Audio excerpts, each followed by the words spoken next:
madhab Hanafi misalnya, madhab Hambali, madhab Syafi'i, madhab Maliki, atau organisasinya Muhammadiyah, Nahdlatul Ulama, Persis, Matlaul Anwar, dan seterusnya, selama dia asyhadu alla ilaha illallah wa asyhadu anna Muhammadar Rasulullah, wajib dijaga tiga hal ini. Itu saudara kita, saudara seakidah.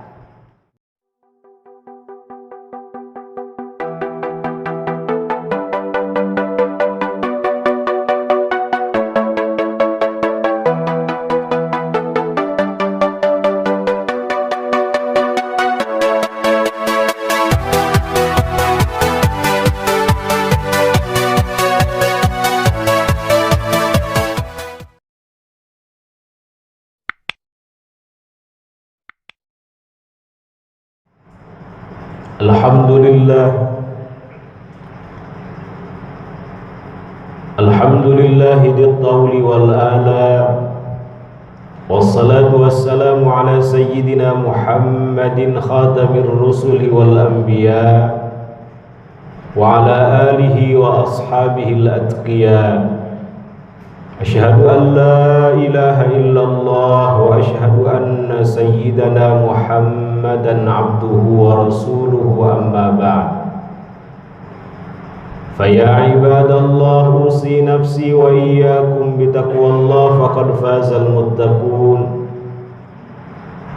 Faqad qala Allah azza wa jalla fi muhkami tanzilih, a'udzu billahi minasy syaithanir rajim. Ya ayyuhalladzina amanu taqullaha haqqa tuqatih wa la tamutunna illa wa antum muslimun. Wa qala an-nabiy sallallahu alaihi wasallam, ittaqun nar walau bisyikki tamrah, fa in lam tajidu fa bi kalimatin thayyibah, atau kama qala Rasul sallallahu alaihi wasallam. Hadirin sidang Jumat Masjid Jami Nurus Salam Hankam yang dimuliakan Allah Subhanahu wa taala, mengawali khutbah Jumat dalam kesempatan yang mulia ini, mari kita haturkan puji dan syukur kehadirat Allah Subhanahu wa taala. Alhamdulillah, berkat rahmatnya, anugerahnya, karunia-Nya kita masih diberikan kesempatan, kesehatan, peluang untuk selalu memperbaiki bakal kehidupan akhirat kita. Masih diberikan kesempatan, kesehatan, peluang untuk selalu memperbaiki pengabdian dan penghambaan kita kepadanya. Mudah-mudahan hadirnya kita di sini, di masjid yang kita cintai dan kita makmurkan ini, untuk melaksanakan ibadah salat Jumat sebagaimana sabda baginda Nabi besar Muhammad sallallahu alaihi wasallam, man tawadda'a fa ahsanal wudu'a, barang siapa yang berwudu lalu ia membaguskan wudunya. Dalam riwayat yang lain, man tatahhara, barang siapa yang mandi, summa atal jum'ah, lalu ia mendatangi ibadah salat Jumat, fastama'a, lalu mendengarkan apa yang disampaikan oleh khatib, wa ansata, dan diam, tidak melakukan hal yang sia-sia, ghufira lahu ma bainahu wa bainal jumu'ati wa ziyadatu thalathati ayyam, maka kesalahannya, dosa-dosanya diampuni sampai Jumat berikutnya, ditambah dengan 3 hari setelahnya. Amin amin ya rabbal alamin. Salawat dan salam tak henti-hentinya kita haturkan keharibaan baginda Nabi besar Muhammad sallallahu alaihi wasallam, terutama pada hari Jumat ini, di mana secara khusus beliau menyampaikan, aktsiru alayya salatan fi kulli yaumi jumu'atin, perbanyaklah oleh kalian bersolawat kepadaku pada setiap hari Jumat, fa inna salata ahadikum fi kulli yaumi jumu'atin tu'radu alayya, karena salawat kalian yang kalian sampaikan kepadaku pada setiap hari Jumat diperlihatkan kepadaku. Faman kana aktsarahum alayya salatan kana aqrabahum minni manzilah, siapa yang solawatnya paling banyak, maka kelak di akhirat kedudukannya akan berdekatan dengan kedudukanku. Dalam riwayat yang lain, inna aulan nasi bi yaumal qiyamah aktsaruhum alayya salatan. Orang yang paling mulia, orang yang paling utama, orang yang paling agung, orang yang kelak kedudukannya dekat denganku, kata Rasulullah, aktsaruhum alayya salatan, adalah orang yang paling banyak bersalawat kepadaku. Allahumma salli ala sayyidina Muhammadin wa alihi wa azwajihi wa dzurriyyatihi wa tabi'ihim lahum bi ihsanin ila yaumiddin. Hadirin sidang Jumat Masjid Jami Nurus Salam yang dimuliakan Allah Subhanahu wa taala. Suatu ketika Rasulullah sallallahu alaihi wasallam mengirim satu pasukan perang. Ketika perang ini berkecamuk, tiba-tiba ada salah seorang sahabat mulia yang bernama Sayyiduna Usamah bin Zaid radhiyallahu anhuma sedang mengejar satu musuh. Ternyata musuh tersebut terdesak. Ia kejar terus. Ketika dalam keadaan terdesak, tiba-tiba sang musuh mengatakan la ilaha illallah, mengucapkan kalimat tauhid. Maka seketika Usamah menghentikan pedangnya, tetapi ia belum percaya apakah sang musuh betul-betul mengucapkan la ilaha illallah itu ingin masuk Islam atau ingin melindungi diri. Saat itu sahabatnya dari kalangan Ansor pun mencegahnya agar tidak membunuhnya. Tetapi Usamah bin Zaid tetap tidak percaya dan akhirnya membunuh musuh tersebut. Kemudian kabar ini sampai kepada baginda Nabi besar Muhammad sallallahu alaihi wasallam. Bagaimana respon beliau ketika mendengar kabar ini?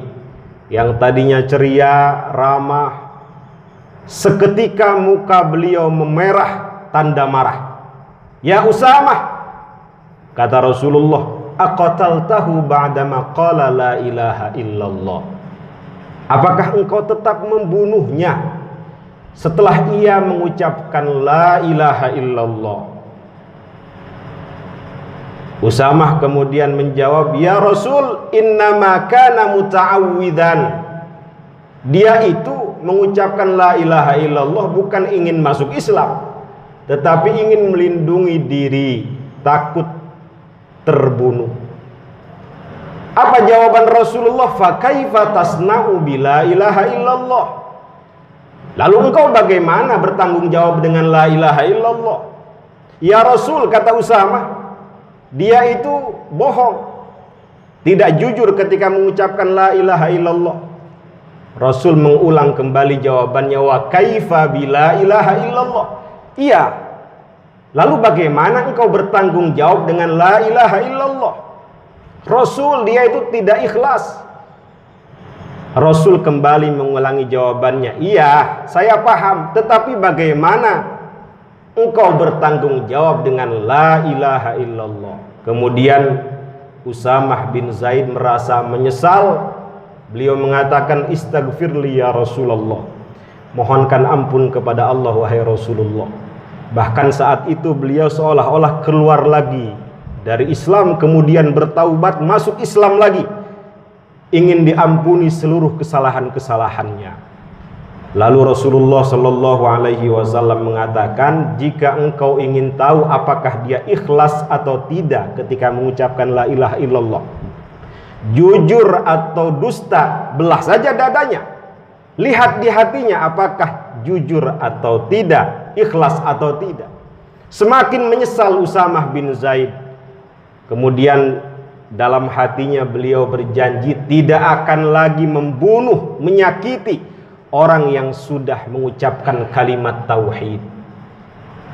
Dalam hadis tersebut diterangkan pada perang Jamal, yaitu antara Sayyiduna Ali dengan Sayyidah Aisyah, Beliau tidak mengikuti peperangan karena khawatir membunuh orang yang sudah mengucapkan kalimat tauhid. Pada perang Siffin pun antara Sayyidina Ali dengan Sayyidina Muawiyah, beliau tidak mengikutinya. Hadirin sidang Jumat yang dimuliakan Allah Subhanahu wa taala. Kisah ini memberikan pelajaran sekaligus memberikan gambaran bahwa orang yang sudah masuk Islam mulia kedudukannya di hadapan Allah, luhur kedudukannya di hadapan Rasulullah sallallahu alaihi wasallam. Orang yang sudah mengucapkan asyhadu alla ilaha illallah wa asyhadu anna sayyidana Muhammadan Rasulullah sallallahu alaihi wasallam utama di dalam Islam. Mungkin musuh tadi terpaksa ketika mengucapkan kalimat tauhid, tetapi Rasulullah sallallahu alaihi wasallam tidak melihat itu. Yang beliau lihat adalah kalimat agung yang keluar dari mulutnya, yang kalimat ini menjadi tiket kelak seseorang masuk ke dalam surga. Sebanyak apapun dosa seseorang, apabila memiliki iman, memiliki akidah tauhid sekecil dzarrah, sekecil biji sawi sekalipun, ia akan masuk ke dalam surga. Dalam sebuah hadis, man qala la ilaha illallah, atau dalam riwayat yang lain, man qala asyhadu an la ilaha illallah khalisan min qalbihi dakhalal jannah. Siapa yang mengucapkan asyhadu an la ilaha illallah atau la ilaha illallah ikhlas dari hatinya, maka dia akan masuk ke dalam surga. Dalam riwayat yang lain, Rasulullah sallallahu alaihi wasallam mengingatkan agar menjaga 3 hal ketika ia sudah muslim. Yang pertama, kata beliau, damuhu, darahnya tidak boleh dialirkan, tidak boleh ditumpahkan kecuali dengan hakul Islam, apabila orang tersebut berzina dengan tetangganya atau membunuh dengan sengaja atau murtad, boleh dialirkan darahnya bihaqil Islam. Kemudian yang kedua, harus dijaga maluhu, hartanya tidak boleh dicuri, tidak boleh dirampok, tidak boleh dijamret, tidak boleh dikorupsi. Yang ketiga, irduhu, kehormatannya tidak boleh diremehkan, direndahkan. Selama orang itu muslim, 3 hal ini harus dijaga. Mau madhabnya apa, harus dihormati. Madhab Hanafi misalnya, madhab Hambali, madhab Syafi'i, madhab Maliki, atau organisasinya Muhammadiyah, Nahdlatul Ulama, Persis, Matla'ul Anwar, dan seterusnya. Selama dia asyhadu alla ilaha illallah wa asyhadu anna Muhammadar Rasulullah, wajib dijaga 3 hal ini. Itu saudara kita, saudara seakidah, dan itu yang menyelamatkan mereka dari nerakanya Allah Subhanahu wa ta'ala. Hadirin sidang Jumat yang dimuliakan Allah Subhanahu wa ta'ala, banyak orang itu masuk neraka karena hubungan antar sesama tidak baik. Rasul sallallahu alaihi wasallam pernah bertanya kepada sahabat, atadruna manil muflis, tahukah kalian siapa orang yang bangkrut itu, orang yang pailit itu? Para sahabat kemudian menjawab, al-muflis fina man la dirhamalah wala mata. Orang yang bangkrut di antara kita adalah orang yang tidak punya harta, tidak punya kekayaan. Bukan, kata Rasulullah sallallahu alaihi wasallam, al-muflis min ummati, kata beliau, may ya'ti yaumal qiyamah bi salatin. Orang yang bangkrut nanti di kalangan umatku adalah orang yang datang pada hari kiamat dengan membawa amalan salat, wa zakatin dengan membawa amalan zakat, wa siyamin dengan membawa amalan puasa. Tetapi di satu sisi, qad syatama hada, dia pernah meremehkan saudaranya, mencela saudaranya, merendahkan saudaranya, wa daraba hada, pernah memukul saudaranya, wa akala mala hada, pernah memakan harta yang bukan haknya, wa qadhafa hada, pernah menuduh orang tanpa bukti, dan seterusnya. Semua kebaikan yang dia lakukan di dunia diberikan kepada orang yang ia zalimi, dan keburukan-keburukan orang yang ia zalimi diberikan kepadanya, dilemparkan ke dalam api neraka. Ini orang yang bangkrut, orang yang pailit, kata Rasulullah Shallallahu Alaihi Wasallam.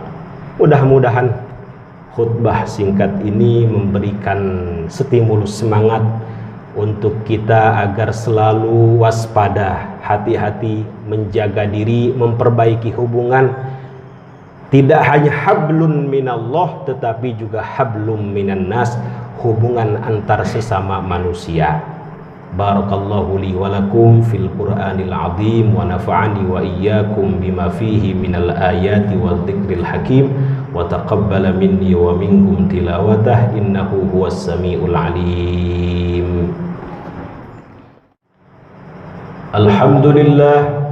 Alhamdulillahi wahdah, wassalatu wassalamu ala man la nabiyya ba'dah, wa ala alihi wa ashabihi wa man walah. Asyhadu an la ilaha illallah wa asyhadu anna Muhammadan abduhu wa rasuluh. Amma ba'd. Fa ya ibadallah, usi nafsi wa iyyakum bitaqwallah faqad fazal muttaqun. Innallaha wa malaikatahu yusalluna 'alan nabi. Ya ayyuhalladzina amanu sallu 'alaihi wa sallimu taslima. Allahumma salli ala sayyidina Muhammadin fil awwalina wal akhirin wa barik wa sallim wa radiyallahu tabaraka wa ta'ala an kulli sadatina ashabi rasulillahi ajma'in. Amin ya rabbal alamin. Allahumma ighfir lil muslimina wal muslimat wal mu'minina wal mu'minat al ahya'i minhum wal amwat wa tabi' bainana wa bainahum bil khairat. Rabbi ighfir warham wa anta khairur rahimin. Allahumma arham ummata sayyidina Muhammad. Allahumma hdi ummata sayyidina Muhammad. Allahumma ihfadh ummata sayyidina Muhammad. Allahumma aslih ummata sayyidina Muhammad. Allahumma astur ummata sayyidina Muhammad. Allahumma jibur ummata sayyidina Muhammad. Allahumma ighfir li ummati sayyidina Muhammad. Allahumma farrij an ummati sayyidina Muhammad. Rabbana atina fid dunya hasanah wa fil akhirati hasanah wa qina adzabannar. Walhamdulillahi rabbil alamin wa aqimis shalah.